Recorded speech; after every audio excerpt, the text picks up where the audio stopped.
I'm glad to be here to talk about a little bit different topic about the science behind goals, gratitude, and growth. Those are all topics that are dear to our hearts, and I think that we're going to have a good time. So we'll go ahead and just rock and roll here. There's going to be, I'll give a little bit of background here first. We know that everything is energy, not just the things like light and electricity and the things that are a little bit more hidden, like movement or chemical reactions and those kinds of things. But everything is energy, down to things that we normally think of as solids and liquids. Those things are just energy in a different frequency or different vibration mode. The energy is everywhere. It's always been here. It's always conserved, which means that it can't be created or destroyed, and it's always moving or changing in form. Energy is vibration. Everything in the universe is vibrating, and it has to do with temperature. It has to do with movement. Things like galaxies rotating are going through a repeated cycle as the galaxy rotates. It takes a long time for a galaxy to rotate, so we don't see that as a vibration, but it is a very low, what they call a low frequency vibration. A fast frequency vibration would be something like X-rays, which we can't see at all, but they're vibrating at a relatively high rate of speed. And the highest rate of energy, the rate of vibration, is the energy of thought. Vibration makes waves, and waves are really the energy transport mechanism through all energy through space is carried in waves, and those waves are electrical and they're magnetic, and that's why they call them electromagnetic waves. Waves have what's called frequency, which is how fast they're vibrating. If you hear somebody talking about frequencies at the speed of light, that doesn't make any sense, because that's like saying a temperature of 5 miles an hour. They're two totally different topics. Frequency is the rate of vibration, so it's cycles per second. Like in your house, it's 60 cycles per second. For of the wavelength of light, it's going to be, for the frequency of light, it's going to be much higher. And every form of energy has its own frequency. Frequency carries information, and we have a whole, some of you have sat through a talk that I have given on frequency carrying information, and how we know that thought energy comes in waves because information is carried in a way that shows us that information moves from one point to another, even between atoms. Energy is transferred, and it carries information, and it creates attraction. Energy in waves, vibrating energy in waves, is attractive in nature. And how does that happen? How does attraction take place? How does one frequency of energy attract other energy? Well, it's attracted by something called harmonic resonance. And in harmonic resonance, the two things are vibrating at the same wavelength or the same frequency. It does not have to be the same kind of energy. And some of you have seen this little demonstration. This is just a wine glass. And if I take my finger is not sound energy, but this glass has what's called a natural resonant frequency. And if I just rub my finger on the rim of the glass, the energy of movement and friction between my finger and the glass produces resonance called harmonic resonance. So my finger is producing the same resonant energy as the resonant frequency of the glass, and it causes the glass to vibrate. You've been around people like that. You say, we're on the same wavelength. We're on the same frequency. I harmonize, I resonate with that person. And it's an absolute truth that you're talking about energy transfer. The same wavelength is the same frequency. And when two things are vibrating at the same frequency, the amplitude or the power of the wave is increased. So increased amplitude, vibrating on the same frequency produces increased amplitude, and that increased amplitude creates more attraction. And the result is energy that's in the same frequency out in the universe, because energy is everywhere in the universe, filled with energy. Energy vibrating at the same frequency is attracted to other energy vibrating at the same frequency. And that's not metaphysics, that's actual physics. That's physics, the physics of nature, but things in the spiritual world that we can't see. So how is this related to setting a goal? A goal has several steps to it in order to be achieved. One, you have to get the idea. You have to have the thought. And that thought, we often think the thought energy, the thought comes to us, and it really does come to us. That's a clear description of how you get a thought. It doesn't typically originate from inside you, but it's because you are open or somehow in tune, for whatever reason, you're in tune with vibrational frequencies outside of you in universal intelligence, and that thought literally comes into your mind. And if it's something that resonates with you, it creates emotion. And one of the simplest of the emotions is desire. We're not talking about the boyfriend, girlfriend kind of desire, but we're talking about the passion to have that goal or that in your life, if it's a house or a car or money or whatever it happens to be, a relationship, a great job, whatever your thought is. Desire is one emotion that causes that thought to gain energy.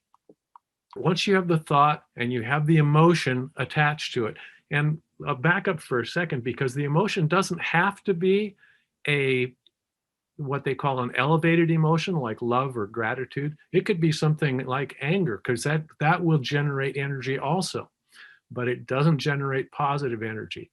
And usually the final result is something that you don't want to think about anyway.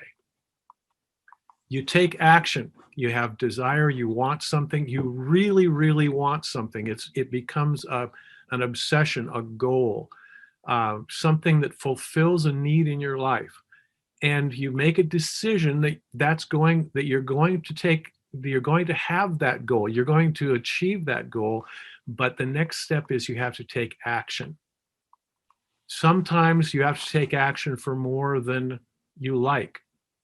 How long is this going to take? I've been meditating for 3 hours. Well, it may take longer than that. It may take years or decades, but it doesn't mean that it won't happen.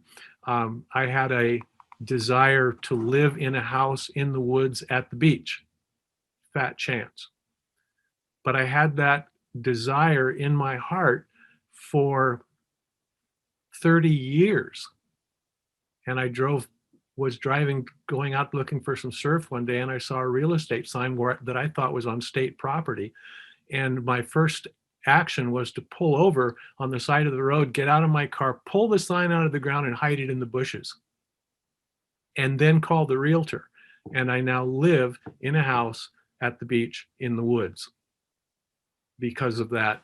It took a long time, and actually I'd kind of given up on it, but the universe had not given up on it. And the last stage in setting the goal, of course, is achievement. You have a thought, an idea. Everything starts with an idea. Everything. A passion to achieve that idea or create that idea into reality, to manifest it. Decision that it's going to be yours. Take action to make it start happening.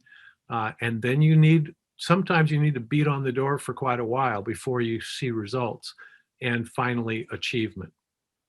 Gratitude. So what's the science behind gratitude? I mean, gratitude's a feeling. How can there be any science associated with it? Well, here's a little background. Gratitude is one of the main ideas that's presented in every religious document, whether it's the Bible, the Quran, the teachings of the Buddha, all are based in gratitude. It's interesting that in the King James Version of the Bible, which was printed in 1611, the word gratitude does not exist in the King James Version of the Bible. I was shocked when I found this out. The word that is now translated as gratitude in the modern English versions comes from the Greek word charis, which that's the Greek word charis there. They looks like XAPIC, but it's pronounced charis. And charis in the New Testament, in the Bible, in the King James Version of the Bible, it was translated as grace. And it's actually almost the same word. The Greek word charis sounds a lot like the English word grace. And grace is a feeling of thankfulness, which defines gratitude. I also checked, because there was somebody else that was doing a lot of writing in the early 1600s, William Shakespeare. The word gratitude is not in one single play or writing of poem of Shakespeare, even though there's gratitude in his writing too. That word did not exist until the late 1500s, and it wasn't in common use until later.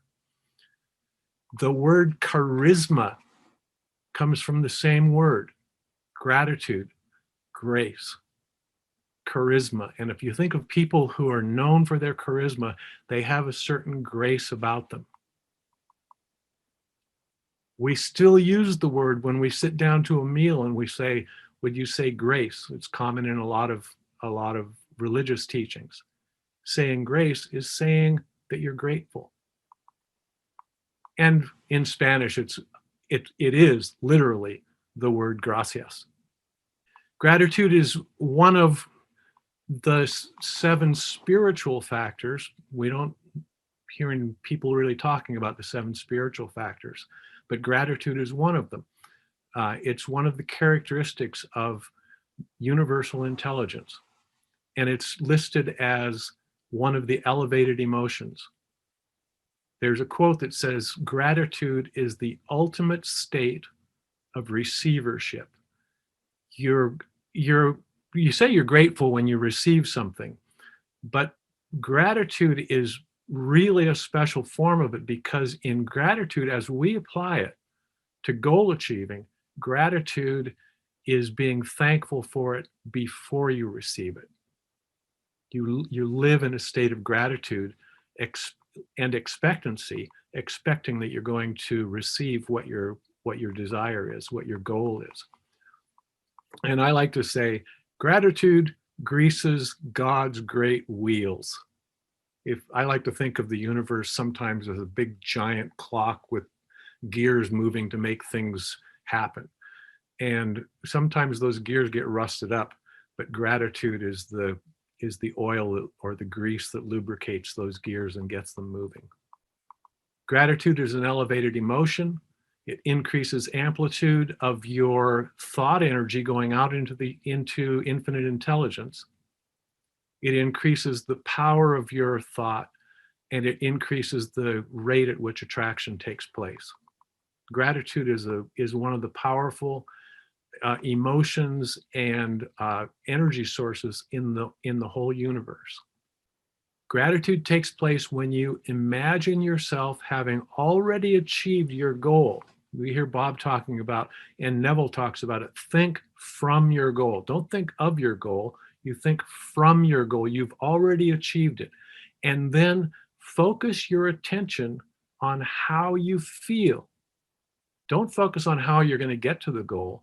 Focus on how you feel after you've achieved it. What's that list of words? I'm grateful, I'm joyful, I'm happy, I'm appreciative, I'm fulfilled, I'm inspired. The list goes on and on of all these powerful, elevated emotion words. Focus your attention on how you feel.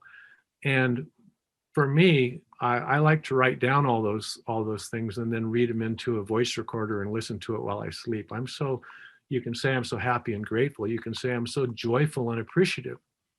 You can say, I'm so blessed and inspired.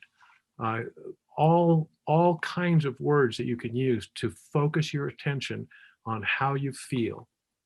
And the last section deals with growth. Now, we think of spiritual growth as a person becomes more aware, as they become more kind, as they become more understanding. But growth occurs everywhere. I also have a degree in biology and have grown gardens for years. But when we think of growth in a spiritual way, we can apply exactly what we know about plants and growth and gardens and all of those things, living things, because thoughts are living energy. They come from a living source. If you have a thought, it's obviously coming from a living source. But that doesn't mean once the thought leaves you, if you put that thought out into the universe, it doesn't mean that all of a sudden it's just energy. It's living energy. It still has the power that was in it when it left your mind. Thoughts are seeds. They're not like seeds. Thoughts are seeds. And we say, actually, it's a nice picture because we say we broadcast into the field. We think of broadcasting into the field. Those are kind of electrical terms, radio terms. If you're broadcasting into the field, you're putting a radio signal out or a television signal out into the field of electromagnetic energy. But that term actually is an ancient term that was dealt with, described one of the ways that seeds were planted. There was row planting, corn and things like that were planted in rows.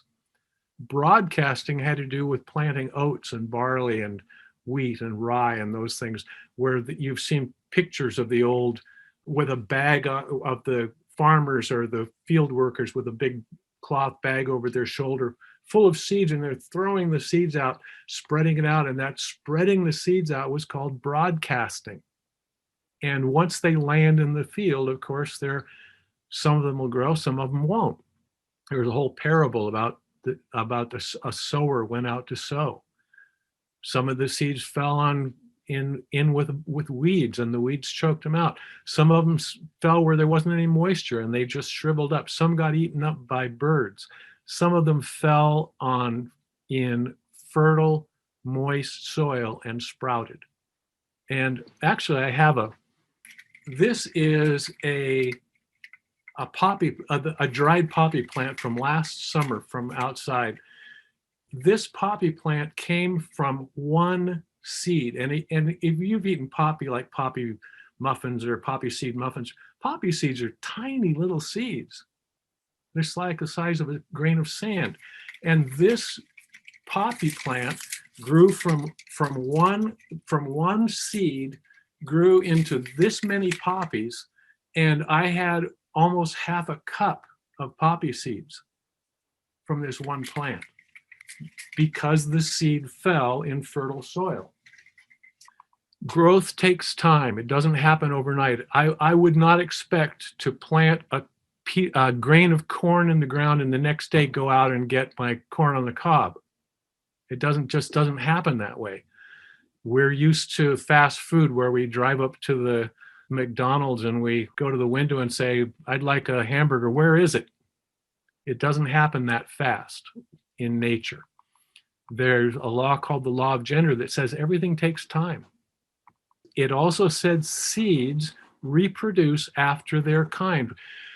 Thoughts are not just living, they are also powerful. Watch what you nurture. Be careful about your thoughts, be careful about your words, because both of those things have immense power, not just for sending out into the world, but they have immense power within you. Your thoughts and your words will produce your character. Fruit comes in its time. If you plant an apple tree, it even takes longer than getting corn on the cob. An apple tree may take 5 years before you start seeing apples.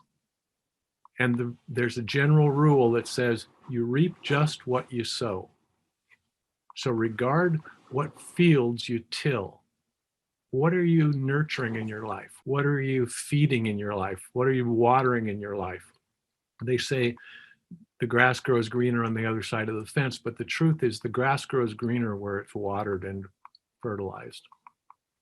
Growth requires nurturing, it requires patience, and you always work with the feeling of expectation. A gardener would not go out in the garden going, oh, I hate gardening, or I don't care if these seeds ever grow. That's not the attitude of a gardener. They work with a spirit of nurturing. You feed what you want to grow. They work with patience because you can't expect something to happen overnight. And they work with expectation, that they're planting seeds expecting a return. And a last little bit here, the nature of the universe is something that all of these things, growth and gratitude and setting goals, all has to do with the nature of the universe. The nature of the universe, the nature of God, the nature of Allah, infinite intelligence, cosmic consciousness, whatever you want to call it. The nature of the universe is creation. We have that nature within us. We can create thoughts. We can take thoughts. Everybody's done that. Even if you had a paper that you had to write in 6th grade, it first comes as an idea. And then you feed that idea, you nurture it, you take action and you write it down and you do editing and you make a final little paper for your teacher, and you create something out of an idea. Creation is in our nature because it's in the nature of the universe. The nature of the universe is growth. We all know the universe is expanding at a huge rate, much faster than you would expect if you see the numbers. The nature of the universe is growth, and our nature is growth. If we're not growing, we're being passed up by the rest of the universe, which is growing. The nature of the universe is expansion. Bob often uses the phrase expansion and fuller expression. That's part of the nature of the universe. It's the nature of God. It's the nature of creation in the natural universe. The nature of the universe is abundance. We can really see that in the lives of the people that we know who have pursued growth in this area, that abundance seems to flow to them because abundance is in alignment with the nature of the universe, with the nature of God. The nature of the universe is also giving back. We think of giving even before the giving back part. If you want to increase to grease the wheels, so to speak, grease the gears, give before you get. Don't give after you. I'll give after I've received. If you give, not expecting to receive anything, the universe will respond with accelerating that growth and that abundance coming to you. Thanks for being with us today. My goal is to give you value with every lesson. If you would like us to notify you every time a new lesson is ready, click subscribe below, then turn on notification. I look forward to seeing you again soon. Thanks.